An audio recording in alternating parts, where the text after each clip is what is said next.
Detective John Campbell thought that things were getting curiouser and curiouser in Norfolk County. First he had to deal with a space cog which had been sabotaged. Then he had to deal with Dr. Troy Moriarty and his revived sidekick Fafner. And now, of course, there was also that murder case going on in Houghton.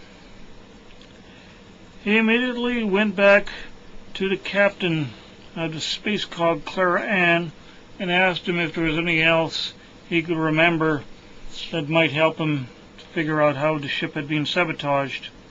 They stood on the deck, and the captain indicated maybe they should take a look in the hold. Maybe there'd be something down there. The captain popped open the cargo hatch, and down crept the great detective, swinging his flashlight back and forth slowly to see if there was any evidence of tampering within the hold. He noticed some ropes nearby, some mooring lines, and noticed that they had notches in them, and he called the captain to come down and explain it and look at these lines. The captain thought there was nothing unusual about these mooring lines.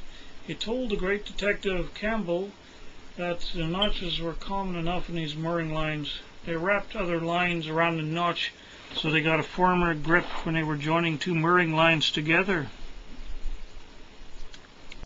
He explained that the notches on these specially made mooring lines were often made at the chandlery where the mooring ropes were put assembled by dragons who used magics and sliced at the line with their talons so that the special notches wouldn't destroy the rope. And he explained to the detective that this was a common enough practice. The great detective thought that would complicate matters, because now he had even more suspects than he wanted, since now any dragon who worked in the chandlery yard could be a potential suspect for the sabotage of the Clara Ann.